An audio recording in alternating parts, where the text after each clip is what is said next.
Before we begin, if you're enjoying these true stories from law enforcement, please take a moment to subscribe to the channel and hit that like button. It really helps us bring you more of these unsettling accounts from the forgotten corners of America. And I'm curious, where are you watching from tonight? Drop your location in the comments below. Now, let's get into this story from the high desert of New Mexico. My name is Rebecca Mars, and in the fall of 1987, I made the worst decision of my career.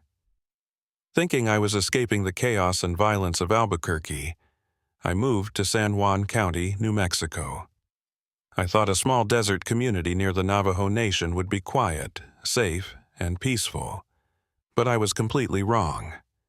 I'd been a cop for 18 years, the last 12 as a detective in Albuquerque's homicide division. I was good at my job, maybe too good. I saw patterns where others saw chaos, connections where others saw coincidence. It's what made me successful, and it's what eventually broke me. After my husband died, after I spent one too many nights staring at crime scene photos instead of sleeping, the department suggested I take a less demanding position. Somewhere quieter. Somewhere I could heal. San Juan County was about as quiet as it got. The population was sparse, spread across miles of high desert and red rock. The biggest town was Farmington, but my jurisdiction was further west, covering the small communities near Shiprock. The town of Shiprock had maybe 3,000 people, a mix of Navajo and Anglo, living in the shadow of the massive rock formation that gave the place its name. I'd seen photos of Shiprock before I transferred, but nothing prepared me for the real thing. It rose from the desert floor like something from another world, a jagged, volcanic remnant that looked exactly like its Navajo name suggested, Tse-Bita'i, the rock with wings. Two massive ridges extended from the central peak, stretching across the desert like the folded wings of some enormous prehistoric bird. It was beautiful and terrifying in equal measure. My first week on the job was quiet. Traffic stops, a few drunk and disorderlies, one domestic dispute that resolved itself before I arrived. I started to think I'd made the right choice. I started to sleep better, to feel something like peace settling into my bones. Then Frank Yellowhorse disappeared. Frank was a farmer, 62 years old, had lived in the area his whole life. His wife reported him missing on a Tuesday morning. He'd gone out to check on his sheep just after dawn and never came back. By the time I got there, his son and two neighbors had already searched the property. "He was right there," Frank's wife kept saying, pointing to a patch of dirt near the sheep pen. "I saw him from the kit right window. He was standing right there, and then he was gone." I walked the property with my deputy, Luis Begay. Luis was Navajo, born and raised in Shiprock, knew everyone and everything about the area. He was quiet, observant, and I'd already learned to trust his instincts. "Any chance he wandered off?" I asked. "Medical issue? Disorientation?" Luis shook his head. Frank's mind was sharp, and he wouldn't leave his sheep. Not for anything. We searched for hours, expanding the perimeter, calling in volunteers. Nothing. No tracks leading away from the property, no signs of struggle, no evidence that Frank Yellowhorse had ever existed beyond that patch of dirt where his wife had last seen him. That night, I spread a map of the area across my kit-right table and marked Frank's farm with a red pin. One disappearance wasn't a pattern, but something about it bothered me, the way his wife described it. One moment he was there, the next he wasn't. Not walked away, not taken. Just gone. 3 days later, it happened again. This time it was a tourist, a young woman from Colorado named Jennifer Reyes. She'd pulled off the highway to take photos of Shiprock and never got back in her car. When a passing trucker reported the abandoned vehicle, I found it unlocked, keys in the ignition, camera sitting on the passenger seat. The last photo she'd taken was of the rock formation, shot from the roadside turnout. I stood at that turnout and looked at Shiprock, trying to see what Jennifer had seen. The late afternoon sun was behind me, and the rock cast a long shadow across the desert floor. The shadow reached all the way to the turnout, all the way to where Jennifer's car had been parked. "She was in the shadow," I said, half to myself. Luis looked at me. "What?" "Frank's farm. It's west of here, right? In the afternoon, when he disappeared, the shadow would have been reaching toward his property." Luis finished the thought, his face troubled. "You think the shadow has something to do with it?" "I think it's a coincidence, but I want to check." I pulled out my notebook. "What time did Frank's wife last see him?" "Around 7 in the morning." "And Jennifer's car was reported at what, 4:30? Luis nodded. I did the math in my head. At 7 a.m., the shadow would have been pointing west toward Frank's farm. At 4:30 p.m., it would have been pointing east toward the highway turnout. 2 disappearances, 12 hours apart, on opposite sides of the rock. Both in locations the shadow would have touched at those specific times. "That's insane," Luis said when I explained my theory. "Shadows don't make people disappear." "I know, but it's the only connection I can find." I spent the next day researching the shadow's movement, calculating angles based on the sun's position throughout the day. Shiprock was over 1,500 feet tall, and its shadow stretched for miles in the early morning and late afternoon.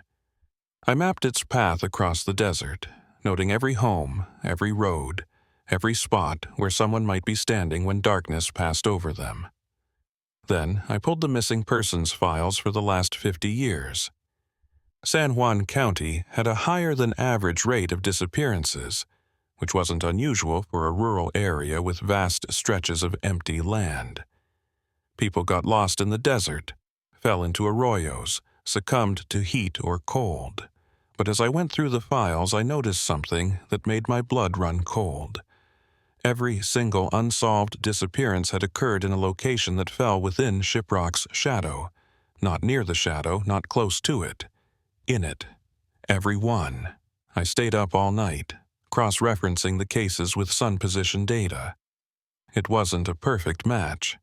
The older files didn't always have precise times of disappearance, but the correlation was strong enough to make my hands shake. The next morning, I drove to the Shiprock chapter house to meet with Margaret Benally, an elder Luis had recommended.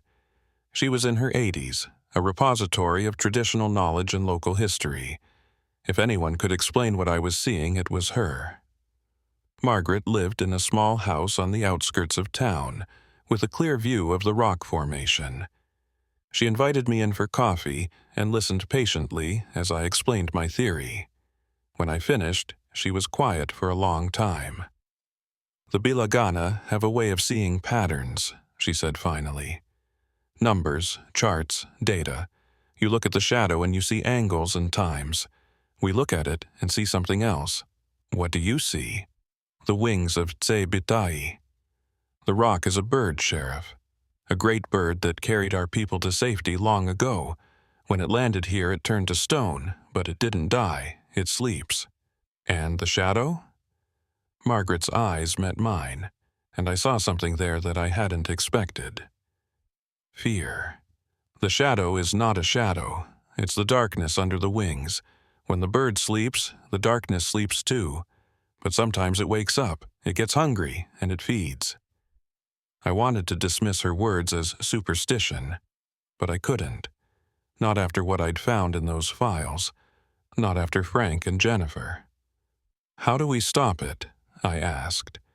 "You don't. When the darkness wakes, it feeds until it's satisfied. Then it sleeps again. It's been this way since before the Bilagana came. It will be this way long after you're gone." "How long does it stay awake?" "I don't know. The stories say it depends on how hungry it is. Sometimes a few days, sometimes weeks." She paused. The last time it woke was 20 years ago. 7 people disappeared that summer. Then it stopped. 7 people. I thought about the files I'd pulled. 1967 had been a bad year for disappearances in San Juan County. 7 unsolved cases between June and August. "It's happening again," I said. "The darkness is awake." Margaret nodded slowly. "Yes. I felt it last week. A stirring. The bird is dreaming, and its dreams are bleeding into our world." I left Margaret's house with more questions than answers. A rational part of me still resisted the supernatural explanation, but I couldn't deny the pattern. The shadow was connected to the disappearances. Whether it was a natural phenomenon I didn't understand or something else entirely, I had to find a way to stop it. That afternoon, I called a meeting at the sheriff's station. Luis was there, along with 2 other deputies and the mayor, Howard Wright. I laid out my findings, the correlation between shadow position and disappearances, the historical pattern, the 20-year cycle. I left out Margaret's explanation about the sleeping bird. I wasn't ready for that conversation yet. Mayor Wright was skeptical, borderline hostile. "You're telling me a shadow is kidnapping people? Do you hear how that sounds? I'm telling you there's a pattern, and if we don't take precautions, more people are going to disappear." "What kind of precautions?" "We can't evacuate everyone who lives in the shadow's path. That's half the county." "We can warn them. Tell them to stay indoors during peak shadow times. Avoid isolated areas. Travel in groups. And cause a panic. Sheriff, we depend on tourism. If word gets out that Shiprock is dangerous, 2 people are already missing, Howard. How many more before it becomes a crisis?" The meeting ended without resolution. Wright wanted to keep things quiet, wait and see if the disappearances stopped on their own. I wanted to issue a public warning. We compromised on increased patrols and a vague advisory about unsafe conditions in remote areas. It wasn't enough. I knew it wasn't enough. That night, I parked my cruiser on a ridge overlooking Shiprock and watched the sunset. The shadow stretched eastward, growing longer as the sun dropped toward the horizon. It moved across the desert floor like a living thing, like the wing of an enormous bird slowly unfurling. I watched a truck drive along the highway, heading east toward Farmington. It entered the shadow and kept going, taillights visible for another mile before it crested a hill and disappeared. Nothing happened. The shadow was just a shadow, but then I saw something that made my breath catch. The shadow moved, not the gradual movement of the sun's descent, a sudden shift, as if Shiprock itself had flinched. The shadow's edge jumped several hundred yards to the north, crossing terrain it shouldn't have reached for another 20 minutes. I grabbed my binoculars and focused on the rock. It looked the same as always, jagged and immobile against the darkening sky. But the shadow was wrong. It was longer now and wider, and it seemed to pulse at the edges, like something breathing. My radio crackled. "Sheriff, this is dispatch. We've got a report of an abandoned vehicle on Route 491, about 3 miles south of your position. Caller says it's in the middle of the road, engine running, no driver." I was there in 5 minutes. The vehicle was a pickup truck, local plates, registered to a man named David Sosi. The engine was running, headlights on, driver's door hanging open. David's wallet was on the dashboard, his keys in the ignition.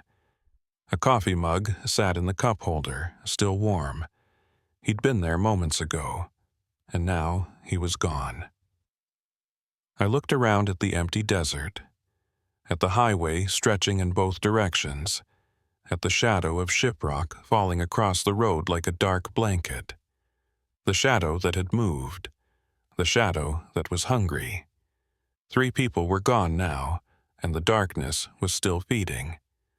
I didn't know how to stop it. I didn't even know if it could be stopped. But I knew one thing for certain. The shadow was going to keep moving, keep growing, keep taking people until it was satisfied. And the way it was spreading, the way it had jumped across the desert in the blink of an eye, I wasn't sure the whole county would be enough to satisfy it. I stood there on Route 491 in the fading light, watching the shadow of Shiprock stretch toward the horizon. And for the first time since I'd taken this job, I felt truly afraid. The bird was waking up, and I was standing right under its wings, Cher. I didn't sleep that night. I sat at my kit-right table with maps spread out in front of me, plotting the shadow's movement, trying to predict where it would reach next. The math didn't work. Shadows don't jump, they don't extend beyond what the sun's angle allows. But this one had, and I'd seen it with my own eyes. By morning, I had a plan. It wasn't a good plan, but it was all I had. I called Luis and asked him to meet me at the station early. When he arrived, I showed him what I'd been working on. "I've mapped every disappearance from the 1967 cycle," I said, pointing to a cluster of red pins on the map. 7 people, all taken over a 6-week period. The shadow moved in a pattern, clockwise around the rock, getting longer each day. It started in the southwest and ended in the northeast. Where did it stop? Here. I tapped a spot on the map, about 15 miles northeast of Shiprock. The last victim was taken from a ranch near Beclabito. After that, the disappearances stopped. The shadow went back to normal. Luis studied the map, his face grim. "So you think it'll follow the same pattern this time?" "I think it's our best guess. If I'm right, the shadow will keep moving clockwise. Right now, it's pointing east toward Farmington. In a few days, it'll swing north, then west. That puts it right over the town of Shiprock." "Yeah, and then the Navajo Nation beyond that." Luis was quiet for a moment. "My family lives out there. My parents, my sister's kids. I know. That's why we need to warn people. I don't care what Mayor Wright says, we can't keep this quiet anymore." I spent the morning on the phone, coordinating with the Navajo Nation police and the tribal council. They were skeptical at first, but Luis vouched for me, and Margaret Benally added her voice to mine. By noon, we had an agreement. The tribal police would issue warnings to communities in the shadow's projected path. People would be advised to stay indoors during dawn and dusk, to avoid traveling alone, to keep away from isolated areas. It wasn't an evacuation. We didn't have the resources for that, and besides, how do you evacuate people from a shadow? But it was something. That afternoon, I drove out to the site where David Sosi had disappeared. The pickup truck had been towed, but I wanted to see the location in daylight. Route 491 stretched north and south, empty and straight, cutting through the desert like a scar. To the west, Shiprock dominated the horizon, its wings spread wide against the blue sky. I parked and got out, walking to the exact spot where the truck had been found. The road was unremarkable, no different from any other stretch of highway. But when I looked at Shiprock, I felt something, a pressure in my chest, a sense of being watched. I took out my camera and photographed the area, documenting everything. As I worked, a car pulled up behind me. It was a white sedan, government plates. A woman got out, maybe 35, wearing khakis and a polo shirt. She had a badge on her belt and a clipboard in her hand. "Sheriff Marsh, I'm Dr. Maria Cole, USGS. Your office said I'd find you out here." I shook her hand. "Thanks for coming. I know it was short notice. Your message said you had questions about Shiprock's geological properties, specifically its shadow." She glanced toward the rock, then back at me. "That's not usually a law enforcement concern. It is when people keep disappearing in it."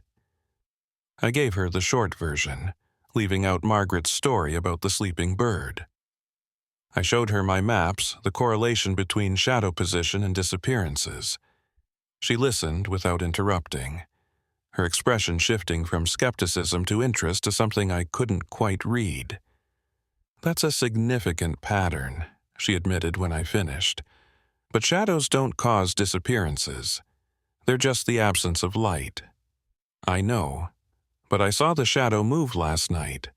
Not gradually, like it should with the sun's position. It jumped several hundred yards in an instant." Dr. Cole frowned. "That's not possible."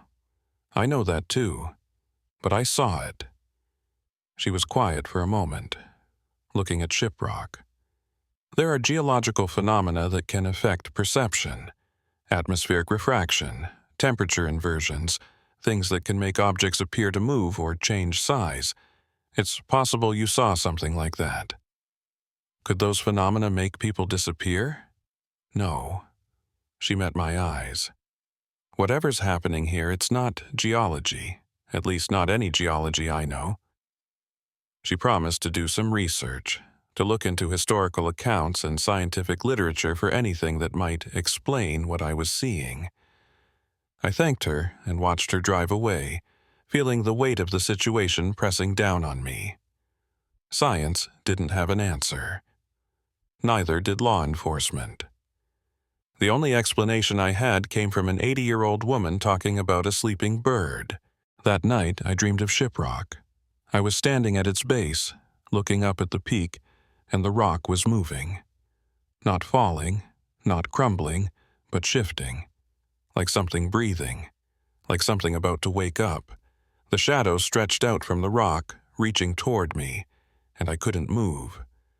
I was frozen in place, watching the darkness creep closer, feeling the cold of it on my skin. And then I heard a sound, a low vibration, almost below the range of hearing, like the purr of some enormous animal. I woke up in a cold sweat, the sound still echoing in my ears. It took me a moment to realize it wasn't just in the dream. I could still hear it, faint but present, coming from the direction of Shiprock. I got dressed and drove to the ridge where I'd watched the sunset 2 nights before. The sun wasn't up yet, but the sky was lightening in the east. Shiprock was a black silhouette against the coming dawn, and its shadow stretched westward, away from me. But the shadow was wrong. It was too long. Way too long. It reached all the way to the horizon, covering miles of desert that should have been in pre-dawn twilight. And at its edges I could see movement. Shapes, dark against dark, shifting and writhing like something alive. I grabbed my radio. "Luis, what's your position?" "Home, Sheriff. Wait by. I need you to check on Frank Yellowhorse's farm, right now. It's not even 6 a.m. now, Luis, and be careful. Stay in your vehicle if the shadow's anywhere near the property." I heard him sigh, but he didn't argue. I waited on the ridge, watching the shadow, counting the minutes until sunrise. When the first rays of light hit Shiprock's peak, the shadow began to recede. It pulled back slowly, like a tide going out, retreating toward the rock. The shapes at its edges faded, dissolving into normal darkness. By the time the sun was fully up, the shadow was back to its normal length. Just a shadow. Nothing more. My radio crackled. "Sheriff, it's Luis. I'm at the Yellowhorse farm. You need to get out here." I made it in 20 minutes. Luis was standing in front of the house, his face pale. Behind him, I could see Frank's wife on the porch, weeping. "What happened?"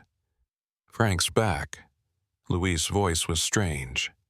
"He was in the sheep pen when his wife woke up, just standing there looking at the animals." "That's good news, isn't it?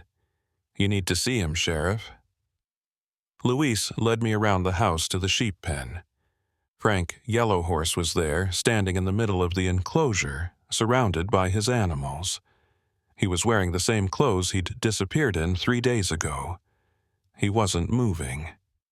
"Frank," I approached slowly. "Frank, can you hear me?" He turned to look at me and I stopped breathing. His eyes were black. Not dark brown, not shadowed. Black, like empty sockets, like holes in his face, and his skin had a grayish pallor, like he'd been drained of color. "Frank, it's Sheriff Marsh. Are you hurt? Can you tell me what happened?" He opened his mouth, and for a moment I thought he was going to speak. Instead, he made a sound, a low vibration, almost below the range of hearing.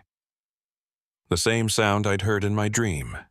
The same sound I'd heard coming from Shiprock. He was making the sound of the rock. Frank Yellowhorse was transported to the hospital in Farmington. The doctors couldn't find anything physically wrong with him, no injuries, no signs of exposure or dehydration, nothing to explain where he'd been for 3 days. But he wouldn't speak.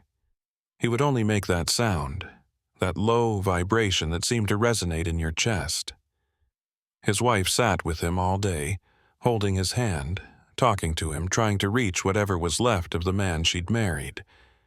But Frank just stared at the ceiling with those black eyes, humming his terrible hum. I went to see Margaret Benally again that afternoon. I told her about Frank, about the shadow's expansion, about the sound.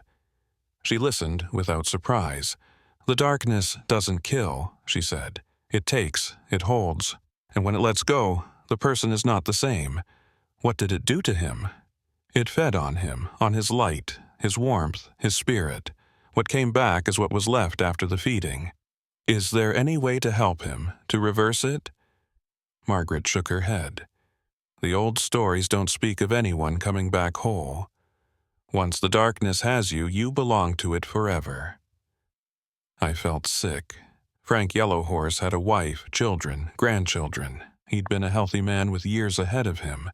And now he was an empty shell, making rock sounds in a hospital bed. "The shadow is growing faster than it did in 1967, I said. "It's already bigger than it should be.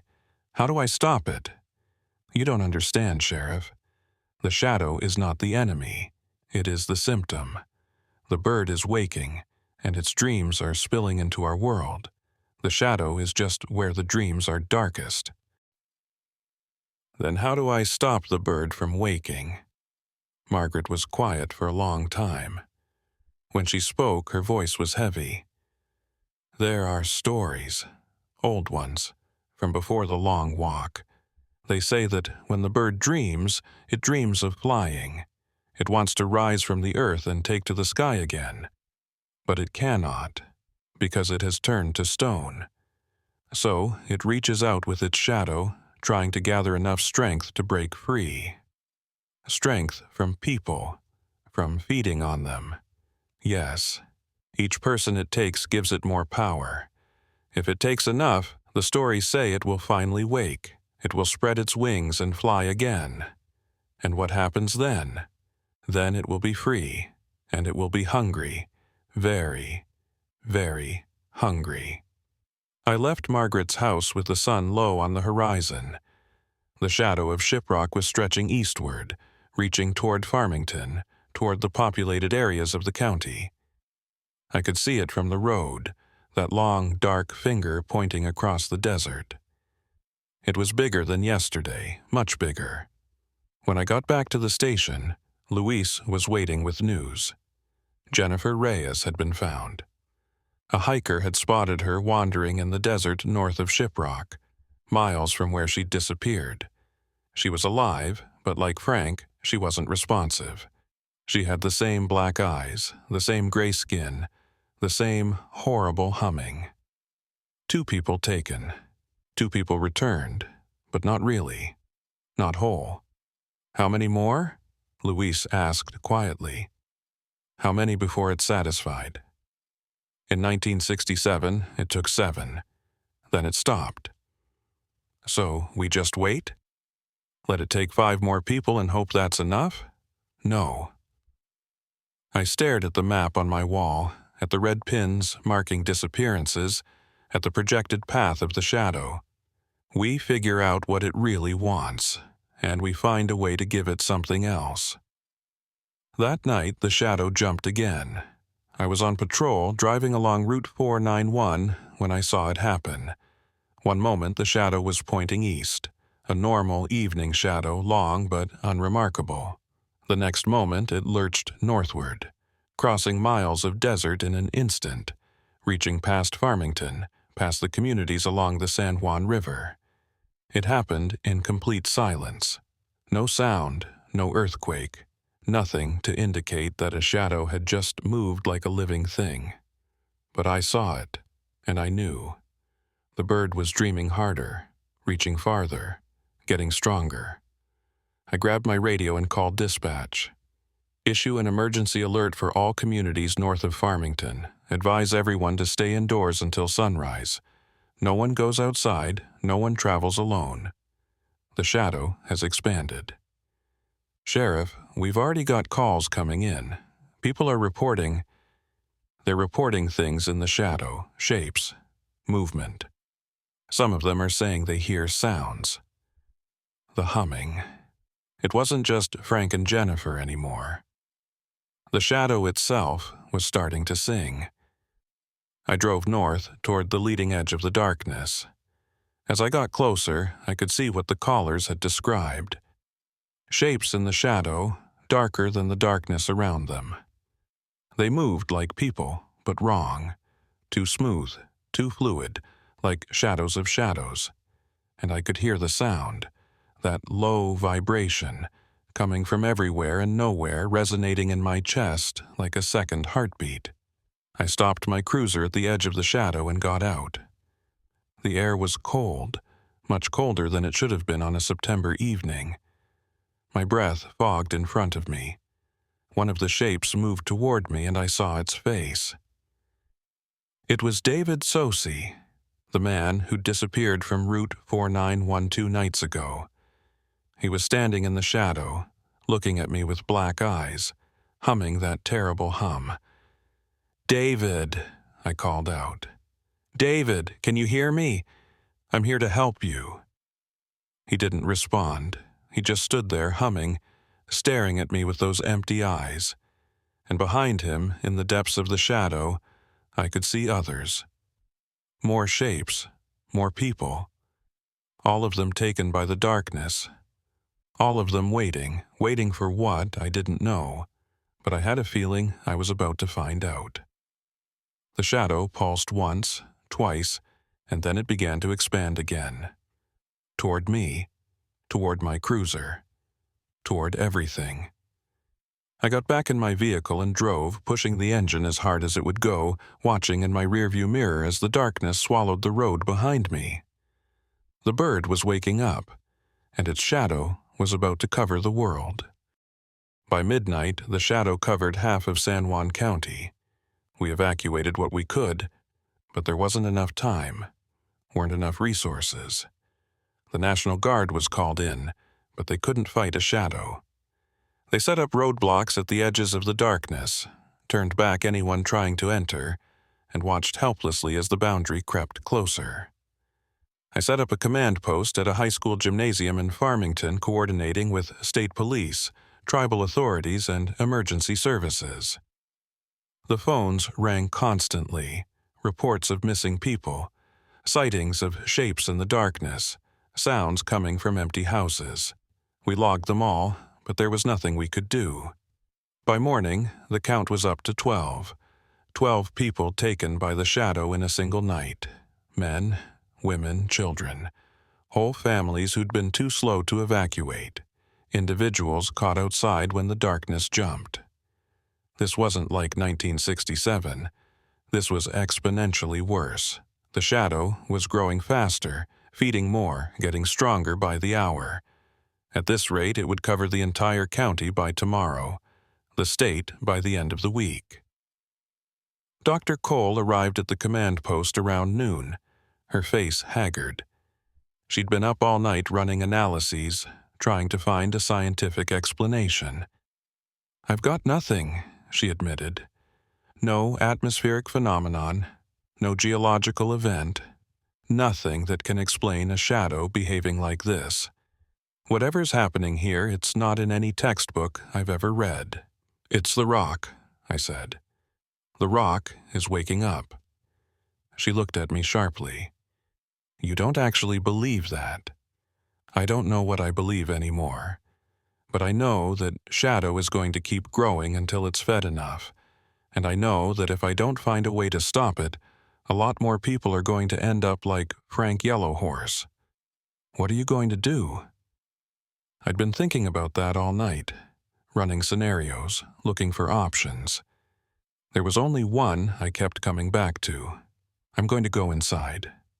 Dr. Cole stared at me. Inside the shadow? Inside Shiprock. Margaret Benally said the shadow is the bird's dream. If I can get to the rock, maybe I can find a way to wake it up properly, or put it back to sleep or something. I don't know. But I can't just stand here and watch it swallow everything. You'll disappear like the others. Maybe. But if I do nothing, everyone disappears eventually anyway. I left Luis in charge of the command post and drove west toward Shiprock, toward the heart of the shadow. I entered the darkness around 2 p.m. and immediately felt the change. The temperature dropped 30 degrees in an instant. The light vanished, not faded, just gone, like I'd driven into a cave. My headlights cut through the black, but they didn't illuminate much. It was like the darkness was eating the light. I kept driving, following the road by memory more than sight. The shapes were everywhere now, standing along the roadside, watching me pass. I recognized some of them. David Sosi, Jennifer Reyes. Others I'd seen on missing persons reports over the past week. They all had the same black eyes, the same gray skin. They all hummed that same terrible note. And they all watched me, turning their heads as I drove past, tracking my movement through their territory. I reached the base of Shiprock and stopped.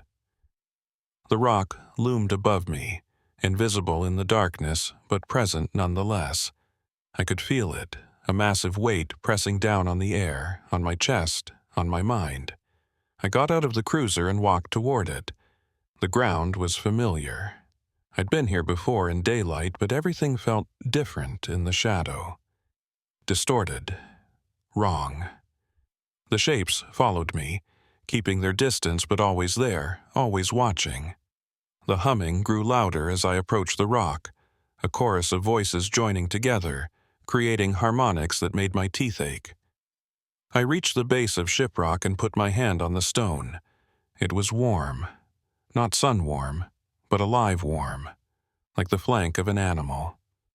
I could feel a pulse beneath my palm, slow and deep. The bird's heartbeat. "What do you want?" I asked the darkness. "What will it take to make you stop?" The humming changed.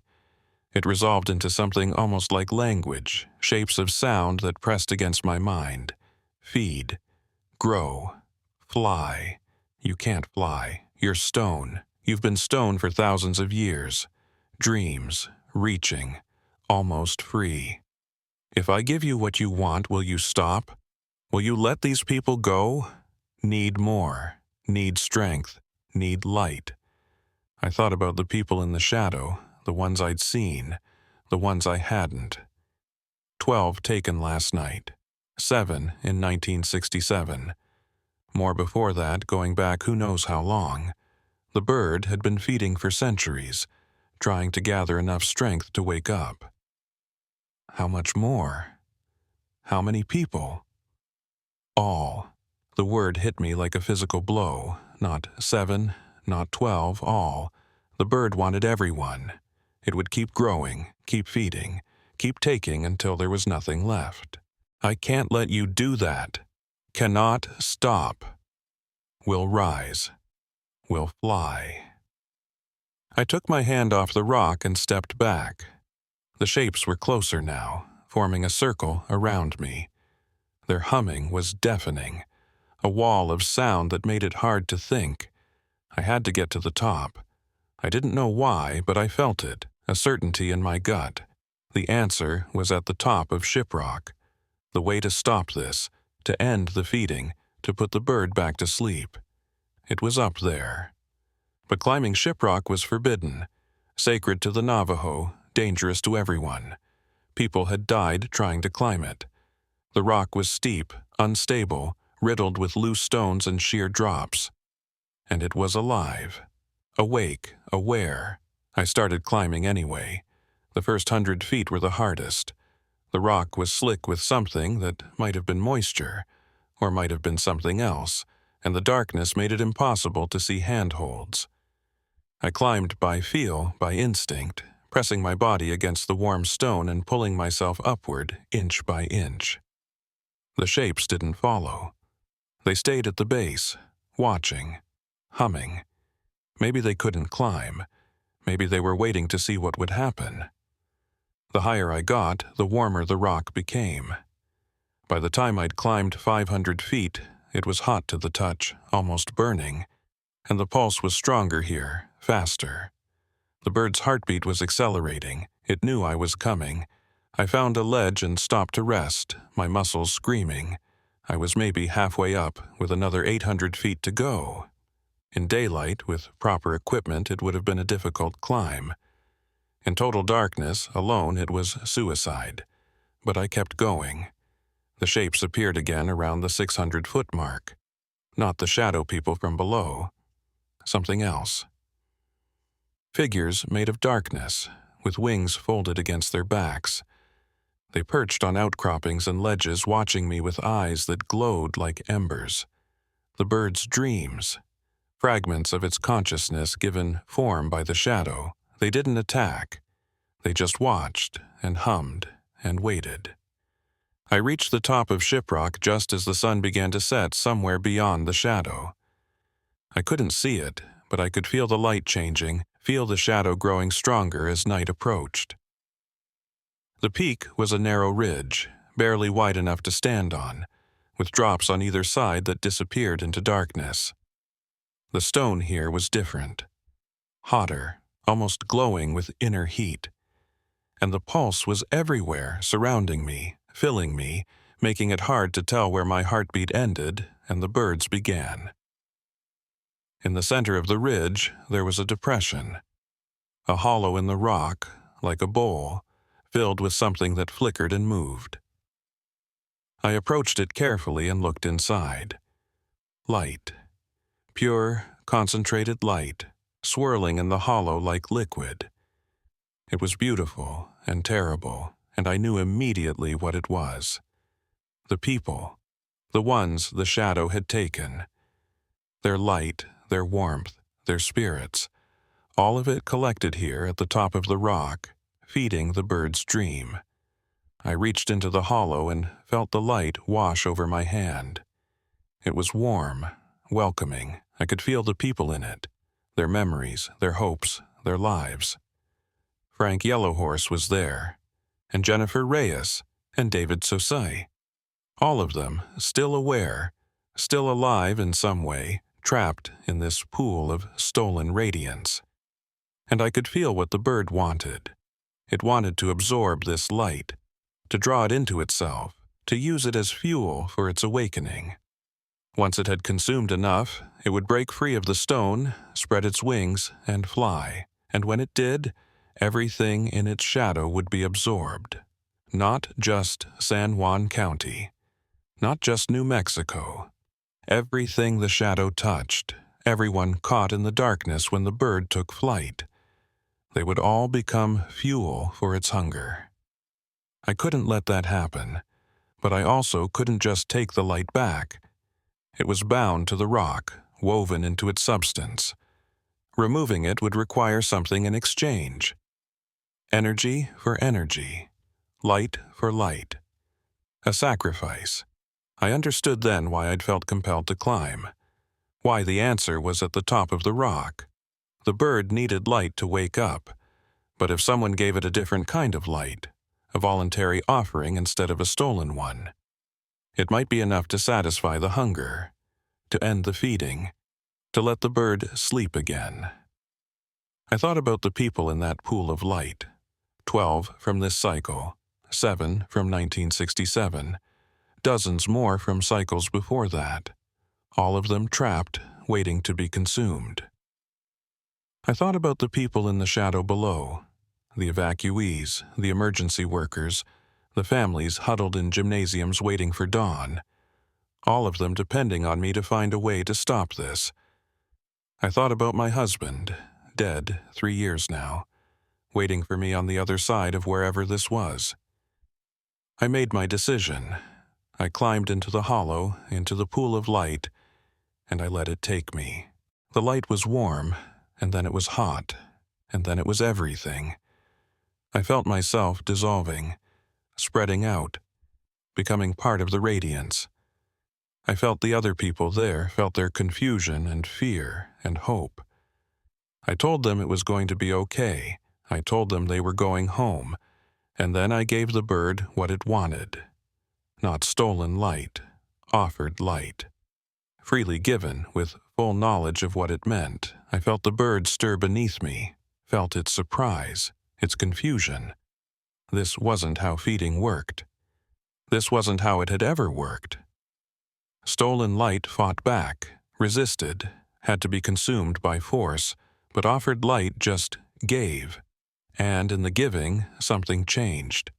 The bird's hunger eased. Not satisfied, not gone, but soothed, calmed, like a child given a gift instead of having to snatch for it. The pool of light began to drain, but not into the bird. Outward, downward, back to where it had come from. I felt the other people streaming away from me, returning to their bodies, their lives. Frank Yellowhorse, Jennifer Reyes, David Sosi, all of them going home. I felt the shadow begin to recede, pulling back from Farmington, from the San Juan River, from all the places it had reached, retreating toward the rock, toward the wings, toward sleep, and I felt myself fading, becoming less, giving more. The bird made a sound, not the terrible humming, but something else, something almost like gratitude. Enough. The word echoed through me, through the rock, through the fading shadow. Sleep now.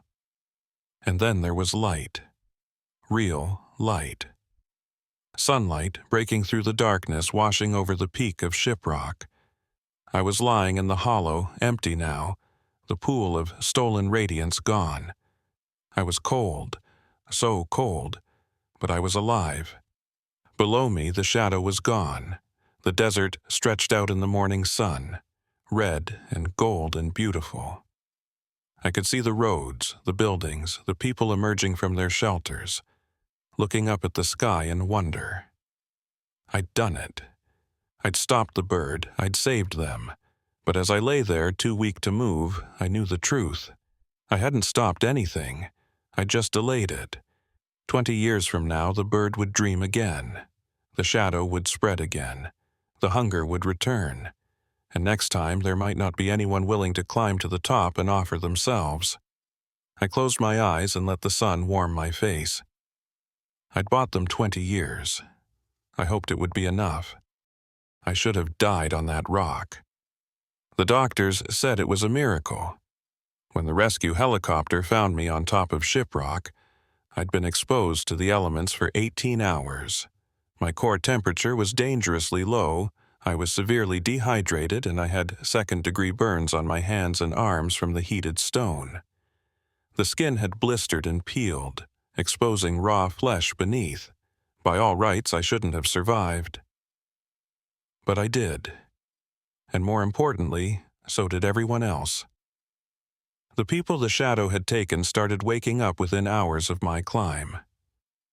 Frank Yellowhorse opened his eyes in his hospital bed, looked at his wife, and asked what day it was. His eyes were brown again, normal, no trace of the blackness that had filled them before. He didn't remember anything after walking out to check on his sheep. When his wife told him he'd been gone for over a week, he thought she was joking. Jennifer Reyes was the same. She woke up in her hospital room confused and disoriented, asking how she'd gotten there, where her car was, why everyone was looking at her like she'd come back from the dead. The last thing she remembered was pulling off the highway to take a photo of Shiprock. After that, nothing. a gap in her memory like a missing reel of film. David Sosi, the same.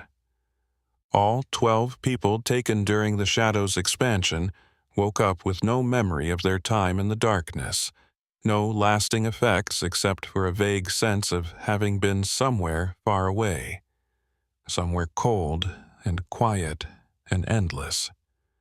The doctors called it mass hysteria, a shared delusion brought on by some unknown environmental factor. They ran tests for toxins, radiation, gas leaks, contaminated water. They found nothing. The shadow was gone. Just a normal shadow now, moving with the sun, reaching no further than physics allowed. The shapes were gone, the humming was gone, the terrible presence that had pressed down on the desert was gone. Shiprock was just a rock again, sleeping peacefully under the New Mexico sky, its wings folded, its dreams stilled. I spent 2 weeks in the hospital, recovering from exposure and exhaustion. The burns on my hands were the worst part. The doctors said I might never regain full use of my fingers, that the nerve damage was too extensive. I didn't care. I could still hold a pen, still pull a trigger, still do my job. That was enough. Luis came to visit every day, updating me on the aftermath, the paperwork, the cover-up. The official story was a gas leak from an old uranium mining operation, causing hallucinations and disorientation across a wide area. It explained the disappearances, the strange behavior, the evacuations, the reports of shapes in the darkness. It didn't explain anything, really, but people accepted it because they wanted to. They needed to believe there was a rational explanation for what had happened. They needed to believe the world still made sense. I didn't tell anyone the truth. Not the doctors, not the state police, not the reporters who called the hospital asking for interviews. The only people who knew what really happened were Luis, Dr. Cole, and Margaret Benally. And we agreed to keep it that way. People can't handle the truth, Margaret said when she came to see me in the hospital.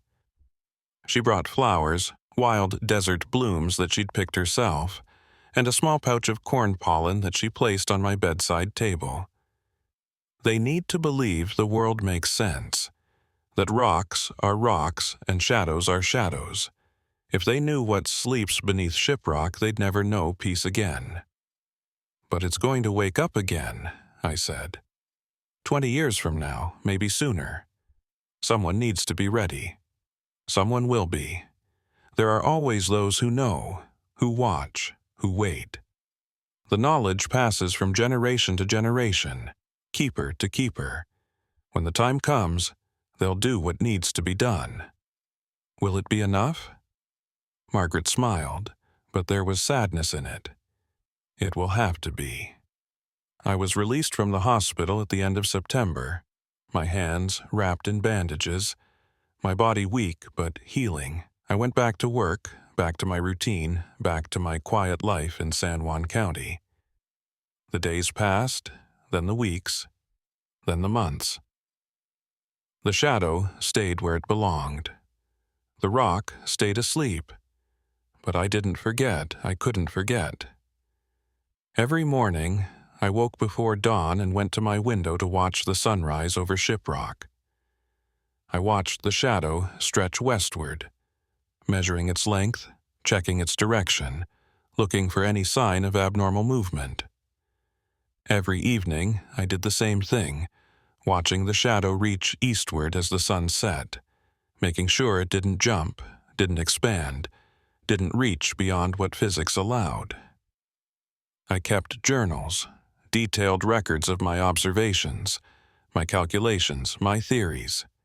I documented everything I'd learned about the shadow, the hunger, the cycles. I wrote down Margaret's stories, the Navajo legends, the history of the rock as far back as anyone could remember.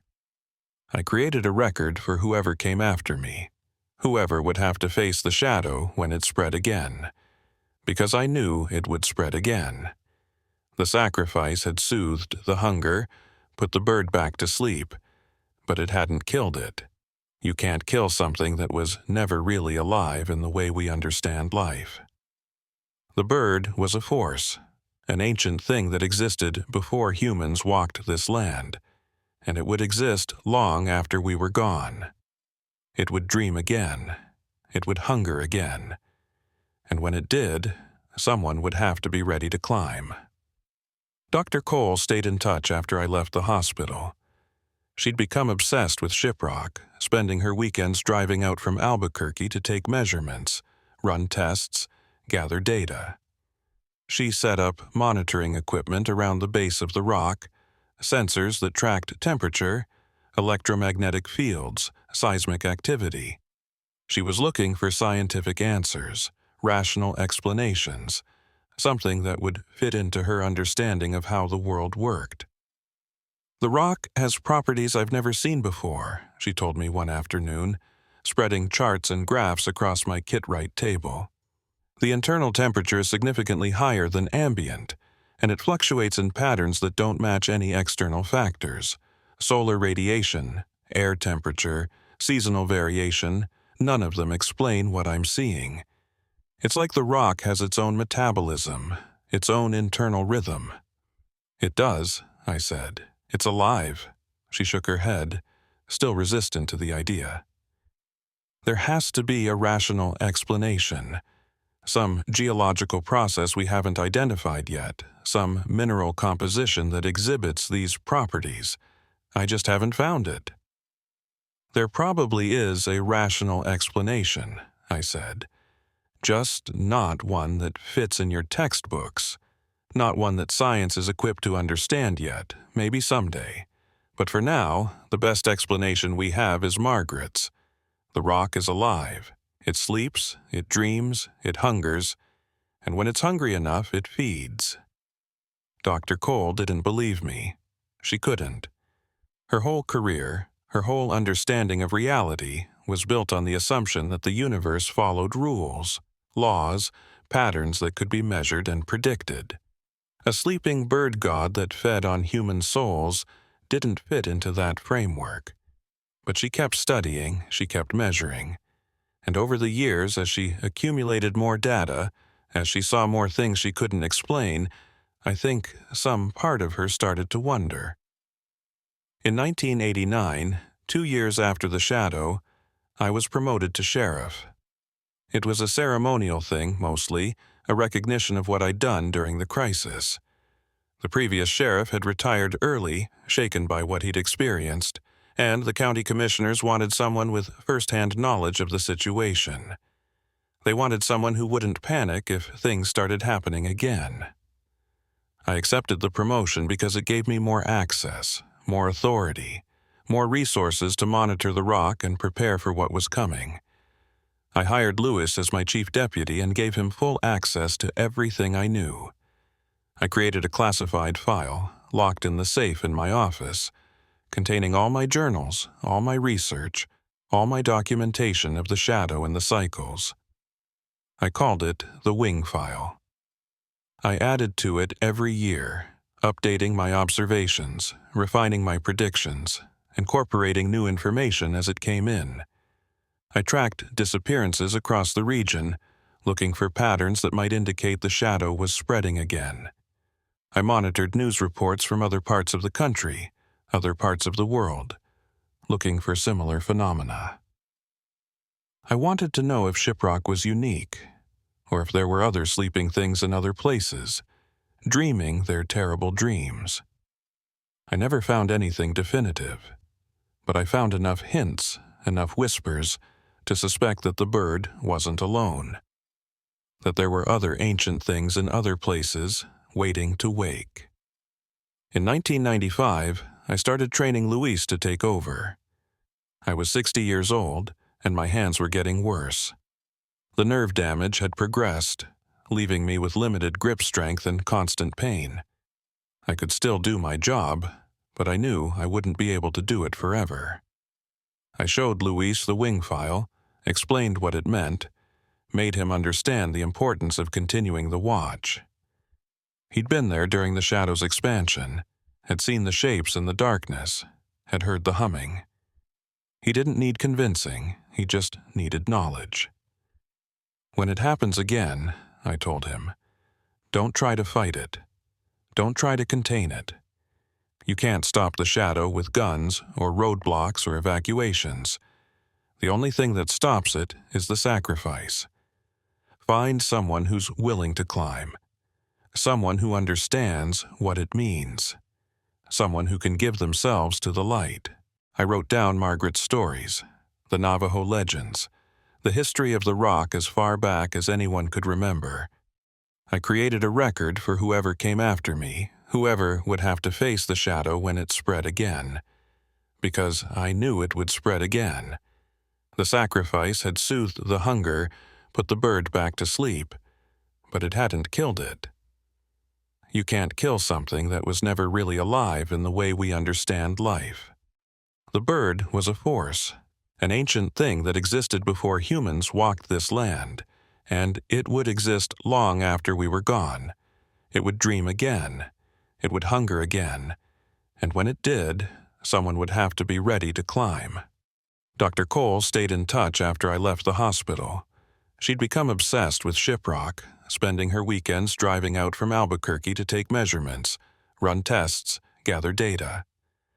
She set up monitoring equipment around the base of the rock, sensors that tracked temperature, electromagnetic fields, seismic activity. She was looking for scientific answers, rational explanations, something that would fit into her understanding of how the world worked. The rock has properties I've never seen before, she told me one afternoon, spreading charts and graphs across my Kit-Wright table. The internal temperature is significantly higher than ambient, and it fluctuates in patterns that don't match any external factors. Solar radiation, air temperature, seasonal variation, none of them explain what I'm seeing. It's like the rock has its own metabolism, its own internal rhythm. It does, I said. It's alive. She shook her head, still resistant to the idea. There has to be a rational explanation. Some geological process we haven't identified yet. Some mineral composition that exhibits these properties. I just haven't found it. There probably is a rational explanation, I said. Just not one that fits in your textbooks. Not one that science is equipped to understand yet, maybe someday. But for now, the best explanation we have is Margaret's. The rock is alive, it sleeps, it dreams, it hungers, and when it's hungry enough, it feeds. Dr. Cole didn't believe me. She couldn't. Her whole career, her whole understanding of reality was built on the assumption that the universe followed rules, laws, patterns that could be measured and predicted.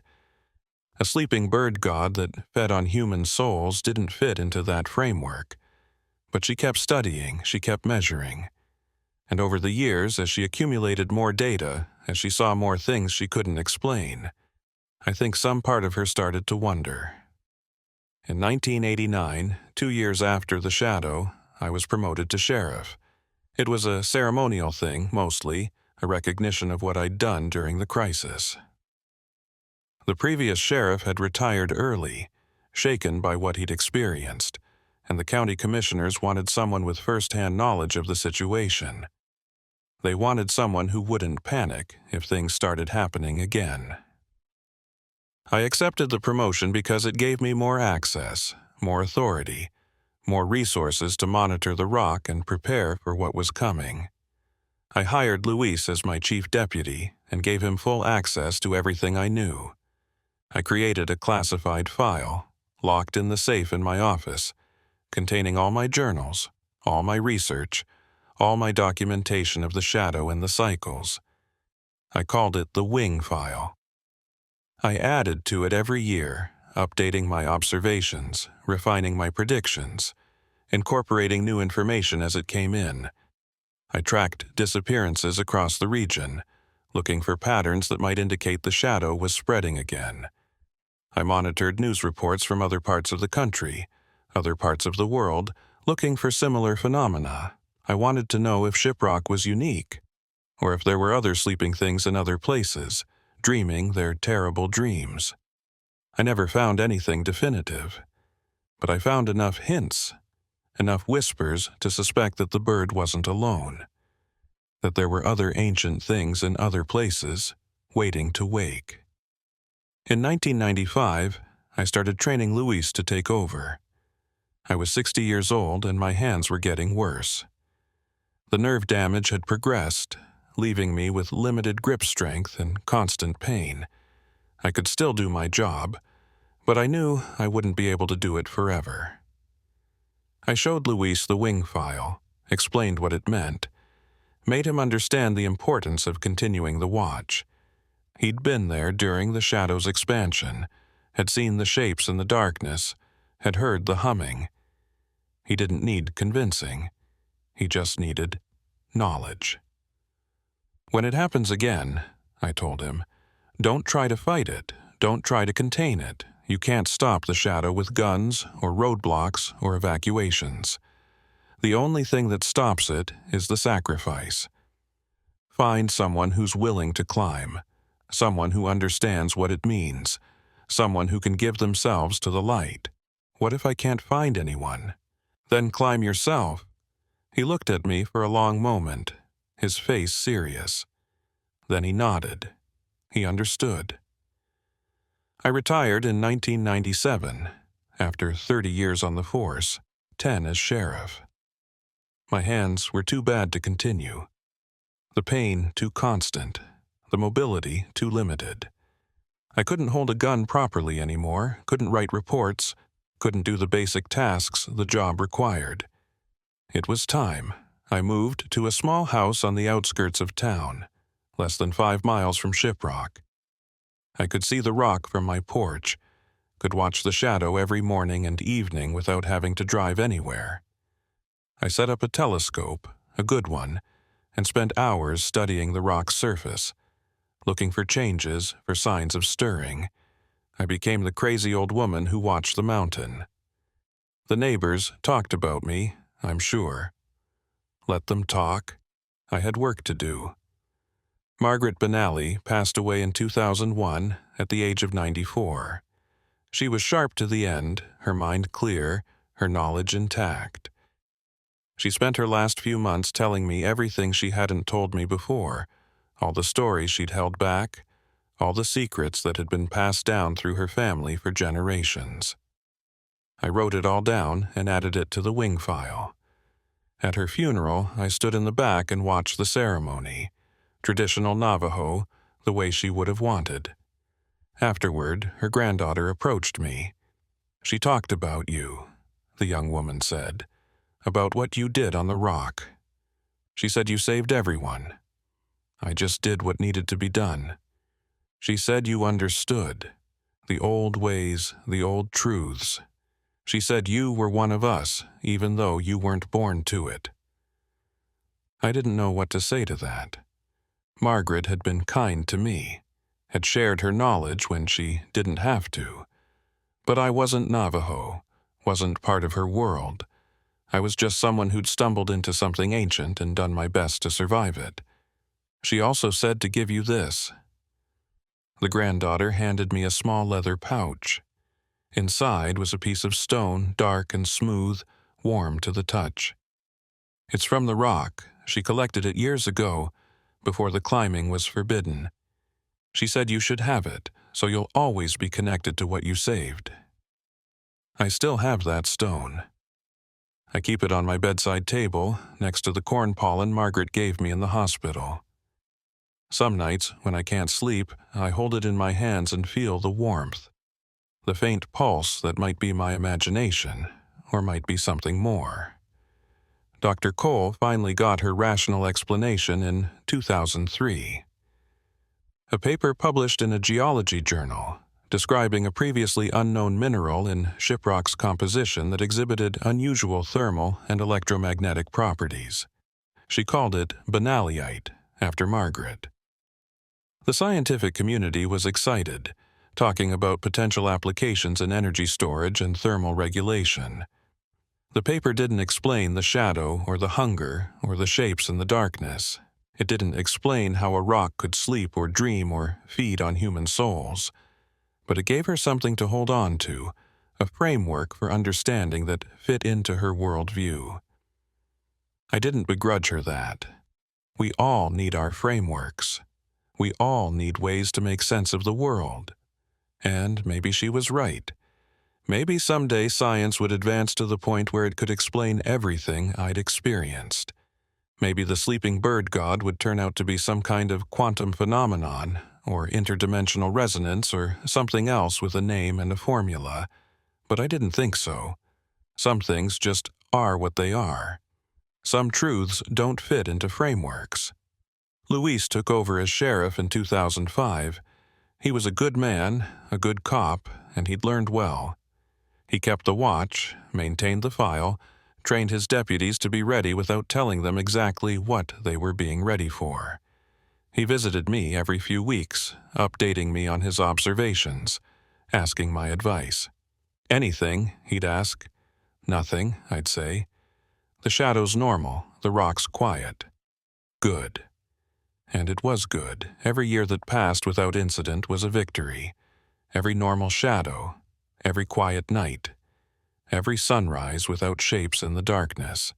We'd bought time with my sacrifice. We were using it well. 2007 came and went, the 20th anniversary of my climb, the year when, by all my calculations, by all the historical patterns, the shadow should have started spreading again. But it didn't. The shadow was normal. The rock was quiet. The bird slept on. I watched and waited all through that year, certain that any day, any night, the darkness would start to expand. I barely slept. I barely ate. I spent every waking hour staring at the rock, waiting for the pulse to quicken, waiting for the wings to stir. Nothing happened. At first I thought I'd miscounted, gotten the cycle wrong, made an error somewhere in my calculations. But the more I studied, the more I reviewed my records, the more I realized something else had happened. The sacrifice hadn't just delayed the awakening. It had changed something. The offered light, given freely instead of taken by force, had affected the bird in a way that stolen light never did. It had soothed the hunger, yes, but it had also done something more. It had healed the bird. Not completely, not permanently. The bird was still there, still sleeping, still capable of waking. But the wound that had driven it to feed, the hunger that had made it reach out with its shadow every 20 years, that wound had been partially healed by my sacrifice. The bird wasn't sleeping restlessly anymore. It wasn't dreaming of flying, of feeding, of consuming enough light to break free. It was sleeping peacefully. I'd given it peace. When I realized it, I sat on my porch and cried. I cried like I hadn't cried since my husband died, since I'd held his hand in the hospital and felt him slip away. Great, racking sobs that shook my whole body, that left me gasping for breath, that wouldn't stop for what felt like hours. All those years of watching, all those years of waiting, preparing, dreading the day when the shadow would spread again. All that fear, all that vigilance, all that readiness for sacrifice, and it wasn't necessary anymore.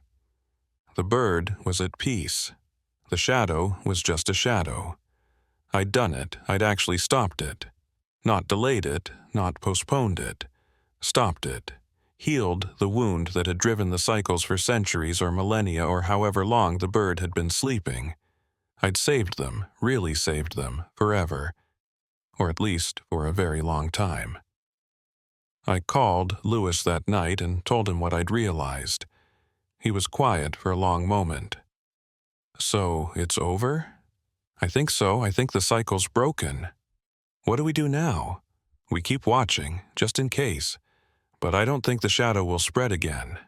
Not in our lifetime. Maybe not ever. Then why do we keep watching?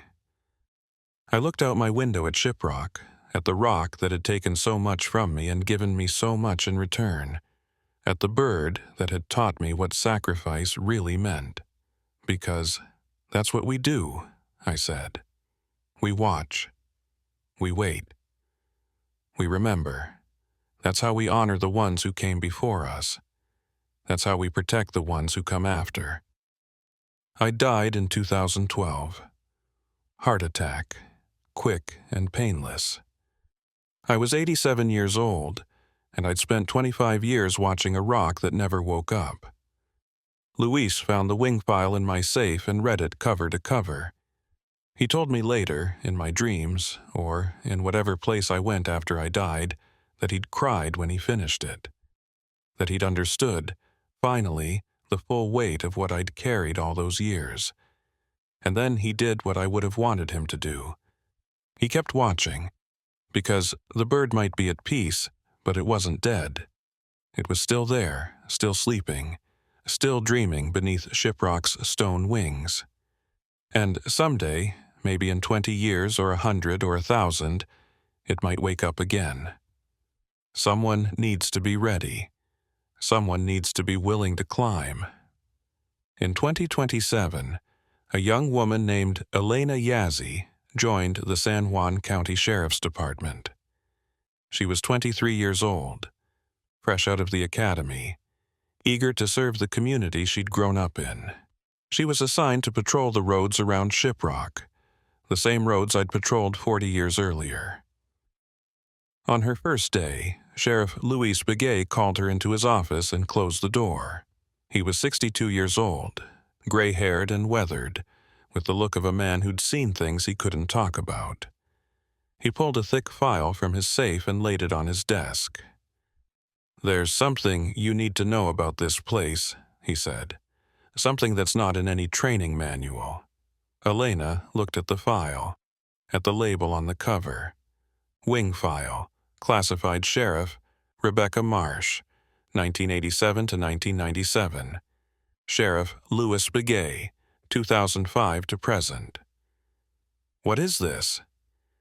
"It's the truth about Shiprock, about what sleeps beneath it and what it's capable of, about what happened here in 1987 and what might happen again someday. Most people don't need to know. They can't handle it. But you do, because someday you might be the one who has to stop it." "Stop what?" "The shadow, the hunger, the wings." Elena opened the file and began to read. She read about the shadow's expansion in 1987, about the people who disappeared, about the shapes in the darkness and the terrible humming sound. She read about the historical cycles, the pattern of feeding every 20 years, the dozens of people who'd been taken over the centuries. She read about Rebecca Marsh, about my climb to the top of the rock, about the pool of stolen light, about my decision to offer myself instead of being taken, about how my sacrifice had healed the bird's wound and broken the cycle. She read my journals, my observations, my theories. She read Margaret Benally's stories, the ancient legends of the sleeping bird god.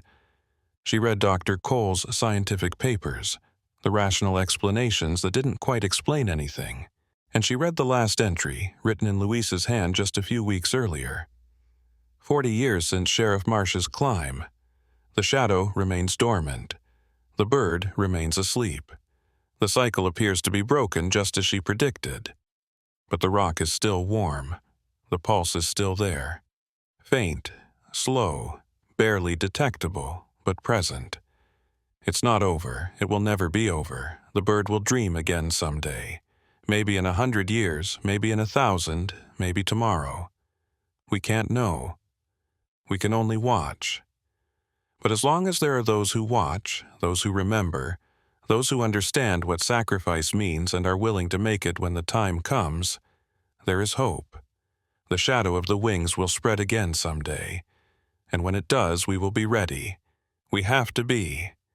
This file is now entrusted to Officer Elena Yazzie, the next keeper of the watch. May she serve with the same courage and dedication as those who came before her.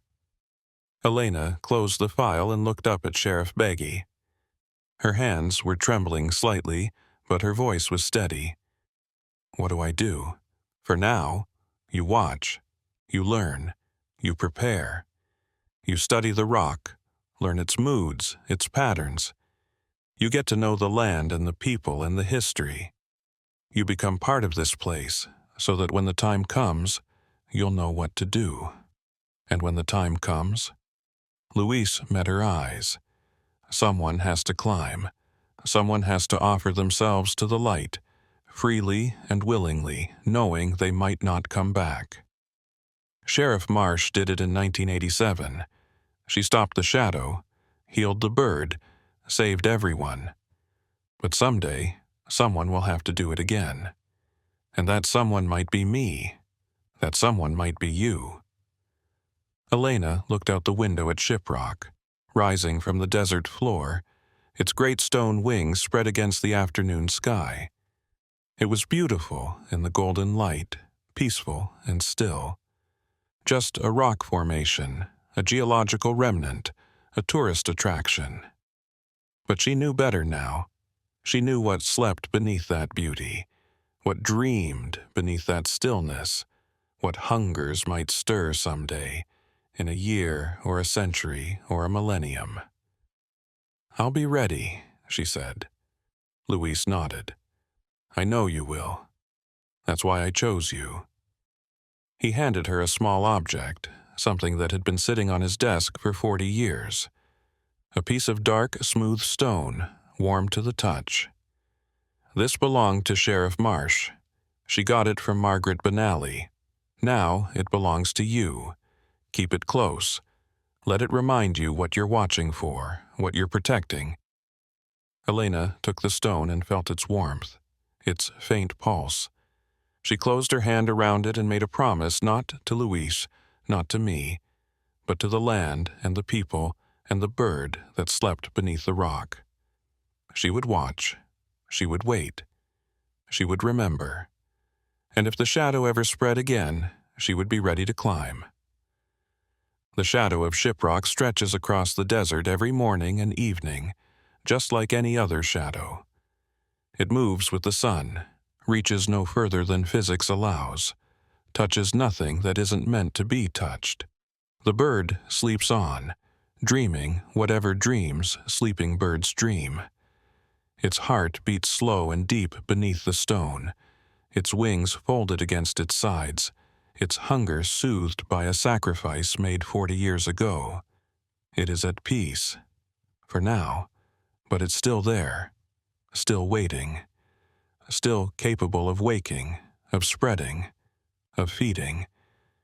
And somewhere in San Juan County, there's always someone watching, someone who knows the truth, someone who's ready to climb if the time comes, because the shadow of the wings will spread again someday.